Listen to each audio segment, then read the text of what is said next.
You are not as important as you think you are. And I know that sounds really harsh, but the sooner you come to terms with that, I actually think it's more freeing than almost any other advice I could give you. Because a lot of the time, we hold ourselves back from doing what we actually want to do because we're worried about what other people are going to think of us. We're scared of looking stupid. We're scared of saying the wrong thing. We're scared of doing something embarrassing and having people remember us for it. And I think the mistake we make is telling ourselves that nobody cares, because that's not completely true. People might care. They might notice something you said was awkward. They might laugh when you embarrass yourself. They might think something you do is cringe. But they're probably going to care for 5 minutes, while you might spend the next 5 years letting that possibility control what you do. And that's the part that doesn't make sense. It's not that nobody will ever judge you. You will get judged. That's basically unavoidable. It's that most of their judgment doesn't matter enough for you to build your life around it. And once you're able to detach yourself a little bit and give less value to all these outside voices, it becomes a lot easier to focus on what you actually want to do and just go do it. And I also don't mean that you should completely stop caring about what anybody thinks and become socially unhinged. Obviously, there are people whose opinions matter. But I think we give way too much power to people who really shouldn't have that much power over us. And I know that because growing up, I was basically the exact opposite. I've always been a pretty anxious person, and that included a lot of social anxiety. I was a really shy kid. I was always very conscious about the things I said, the things I did, and whether any of that would affect what other people thought about me. And when you're a kid in school, I think reputation genuinely does feel really important. Your social life is basically your entire world. You're around the same people every day, people gossip, people make fun of each other, and obviously you don't want to be that person everybody thinks is weird.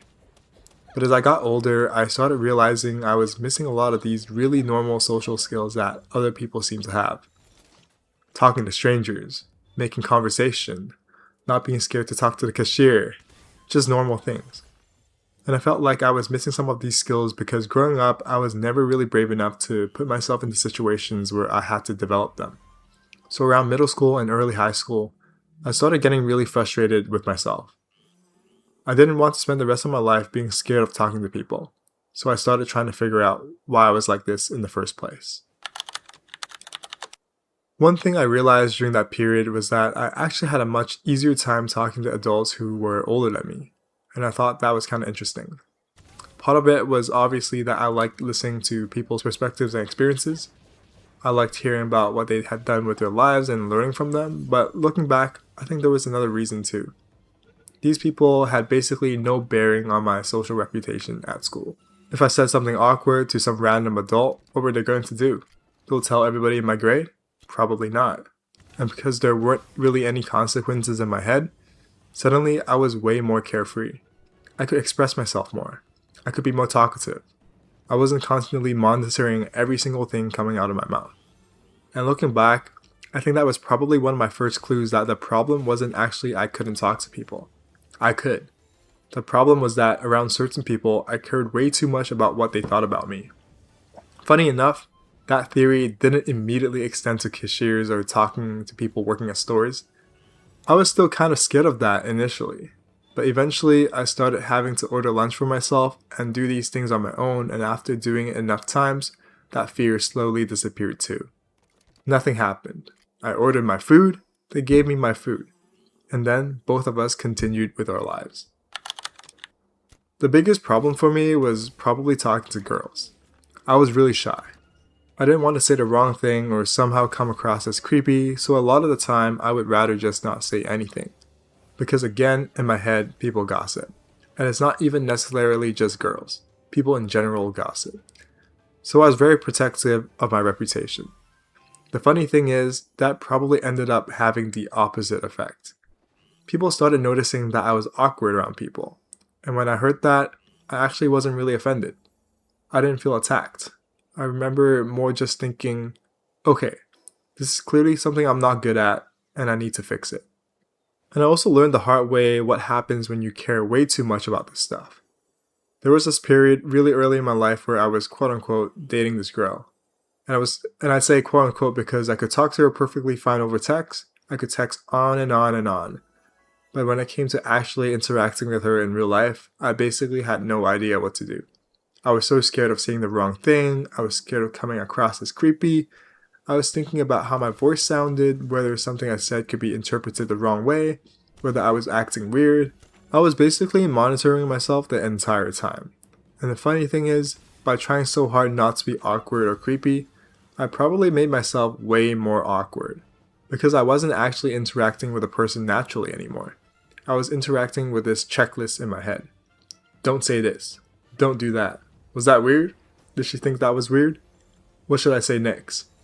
And when you're thinking about all of that while you're trying to have a conversation, obviously you're not going to be very good at having the actual conversation. So in trying to prevent this imaginary negative outcome, I basically created the exact thing I was scared of. And I think that's something people don't always realize about being overly self-conscious. It's not just uncomfortable. Sometimes it actively makes you worse at the thing you're trying to do. The more I worried about how I was being perceived, the less naturally I behaved. And the less naturally I behaved, the more awkward the interaction became. Looking back, most of these things I was scared of probably didn't matter nearly as much as I thought they did. I didn't need the perfect thing to say. I didn't need to constantly calculate how I was coming across. I probably just needed to actually talk to the person in front of me. And that's one of the reasons I eventually realized that caring less wasn't just about feeling confident. Sometimes caring less actually lets you function better. So I started digging into this more. I watched some YouTube videos about social skills back then. I thought about why I behaved the way I did. And eventually I started realizing something. I was giving people way more power over my actions than they actually had. Whatever impression I imagined they might have of me was stopping me from doing things. It was stopping me from talking. It was stopping me from being myself. And the stupid thing was, most of these judgments hadn't even actually happened yet. I was reacting to an imaginary version of what somebody might think about me.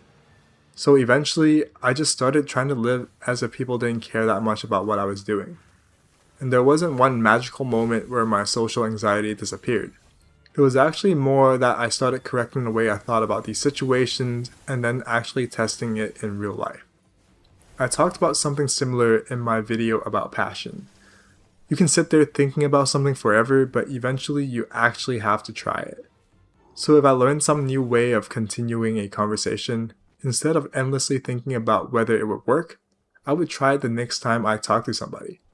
And once I got through that first hurdle, I started realizing, oh, I can actually carry a conversation. This isn't actually that difficult. And one of the biggest things that gave me the courage to keep doing it was realizing that even when I did mess up, the consequences were usually way smaller than I imagined. If you made one weird comment, if you stumbled over your words, if you have that one awkward interaction, people might notice. But most of the time, it's not permanently changing somebody's perception of you. Back then though, in my head, I basically felt like I was being monitored 24/7. Am I talking correctly? Am I walking weird? Did I say something stupid? Does this person think I'm awkward? And once I started getting that out of my head, I stopped holding myself back as much. Eventually, I started intentionally putting myself into situations where I knew I might embarrass myself. Because at some point I remember thinking, I'm becoming an adult. I cannot spend the rest of my life being this scared of being embarrassed. And there's one stupid example that I still remember. We had this school camp thing and there was this kind of yearly school performance. And somehow somebody decided that there should be a rap battle between the students and the teachers. And I got volunteered to go up there. I remember thinking, okay, this is going to be terrible. I'm probably going to be tongue-tied. I'm probably going to embarrass myself. But instead of trying to get out of it, I basically just thought, whatever, I'll go up there. And it was bad. I did not suddenly turn into Eminem. It was pretty embarrassing. My friends made fun of me for maybe 5 minutes afterwards. And then, nothing happened. That's it. People obviously cared in the moment. My friends laughed at me. It was embarrassing. But then 5 minutes later, everybody moved on with their lives. The thing I was terrified of actually happened, and the consequence was basically nothing. And weirdly enough, experiences like that helped me a lot. Because once you've actually been embarrassed and survived it, embarrassment starts losing some of its power over you. The thing I was so terrified of happening, happened, and I was completely fine. I think that's when I started becoming a lot more comfortable trying things, doing weird things, doing things that maybe seemed a little quirky, trying things just because I wanted to try them, because I didn't have that social safety check constantly stopping me anymore. Before, I would handicap myself before I even started. I wouldn't try something because I was scared it might be embarrassing. But after experiences like that rap battle, I started thinking, what's actually going to happen? Maybe somebody laughs, maybe somebody thinks I'm weird for a little bit. Okay, then what? And eventually, I started feeling a lot more free.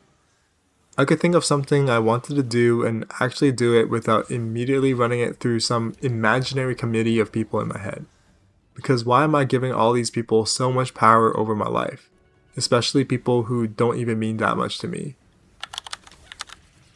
And I think the interesting thing is that I didn't really notice how much this had helped me until later. Because these weren't just social skills that helped me through school. They eventually translated into actual practical things in my adult life. For example, at work, I've had opportunities where I had to give demos or presentations to an engineering group of around 300 people on a live call. And I remember doing these presentations and realizing that I wasn't really thinking about the fact that there were 300 people watching me, even when I was an intern. And even now, as a software engineer, that thought of, what if these people think I'm awkward, doesn't really pop into my head anymore. I'm thinking about the presentation. I'm thinking about whether I'm telling a good story. I'm thinking about whether people understand what I'm trying to demo. I'm thinking about whether I've explained the things properly. And obviously, that's not because I'm some naturally gifted public speaker.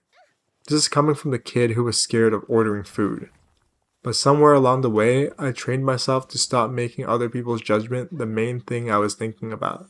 Because if I mess something up during the presentation, okay, I messed something up. Maybe somebody notices, maybe somebody doesn't. But the goal isn't to somehow make 300 people think I'm the coolest person they've ever seen. The goal is to communicate the idea properly. And when that becomes the thing you're focused on, suddenly there's a lot less room in your head for all that anxiety. And honestly, this YouTube channel is another example of this. I was really hesitant to start a channel like this, because I'm basically just putting my thoughts on the internet.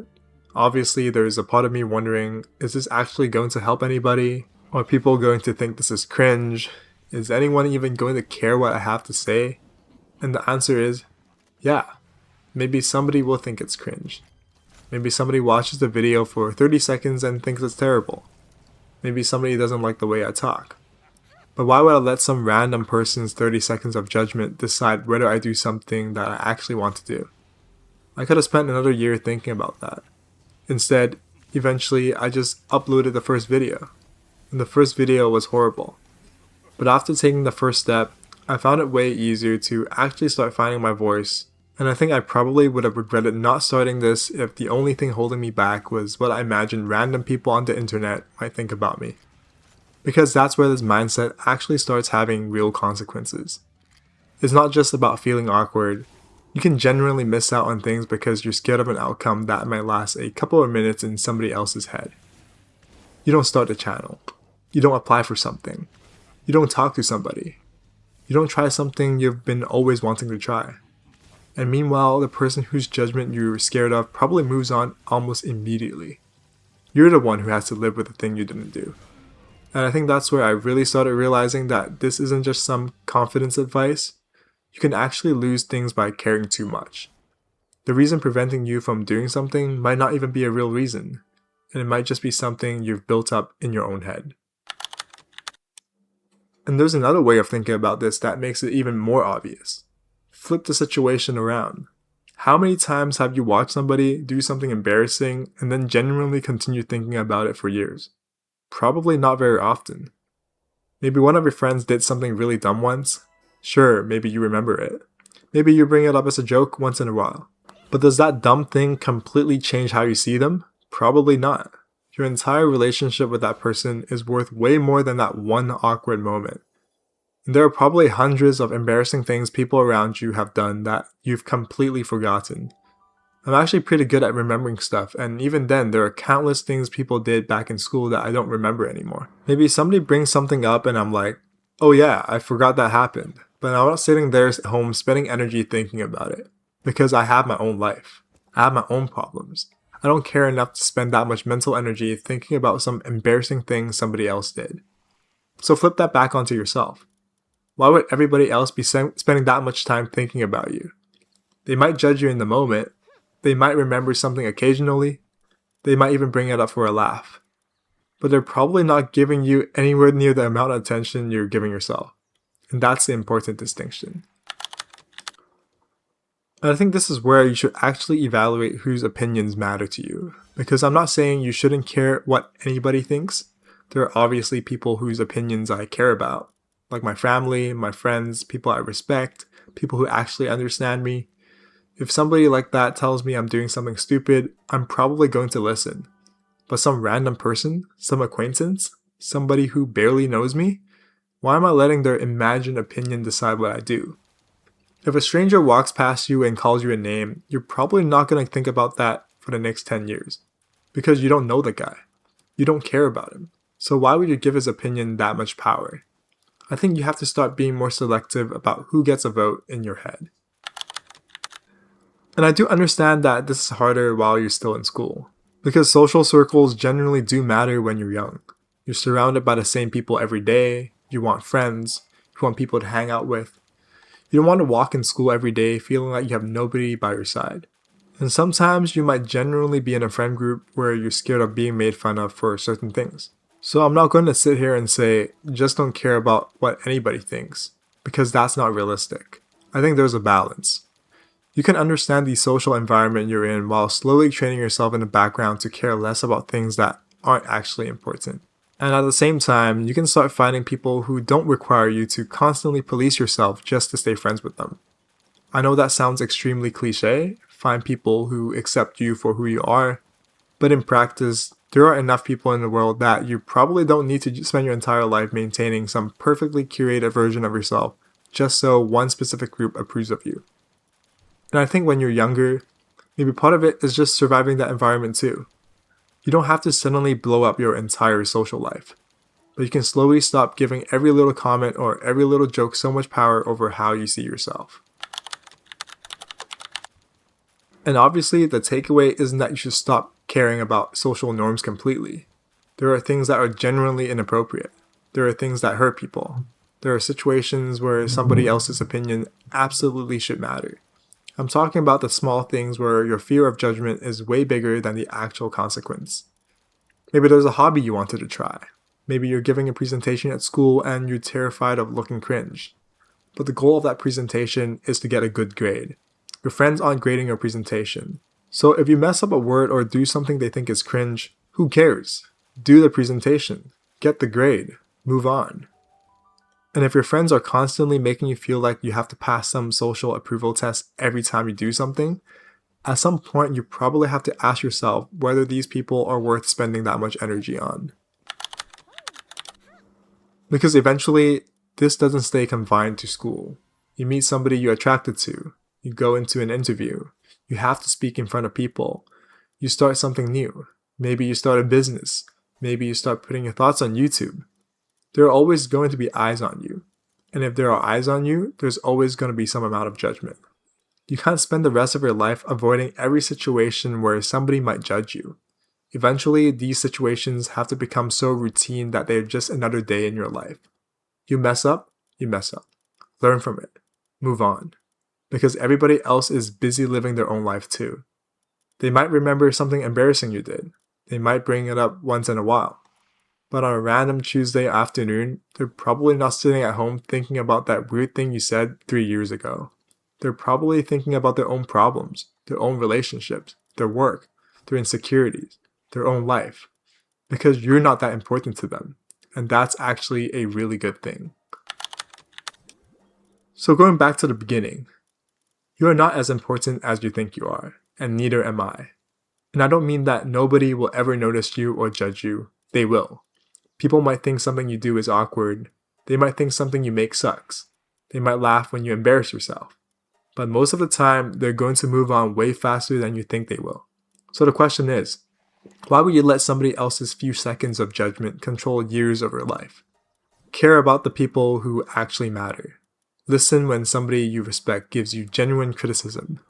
Obviously, don't become completely oblivious to everybody around you, but stop treating every random person's opinion like it's a vote on how you should live your life. Because their judgment might be real, it just probably isn't important enough to deserve that much power over you. And the less time you spend performing for this imaginary audience in your head, the more time you actually have to live your life. You might embarrass yourself. You might say something awkward. You might make something terrible. You might upload a horrible first video, and somebody might even notice. But then they'll move on, and you will too. I think that's where the freedom comes from. You're not that important, and that's exactly why you're free.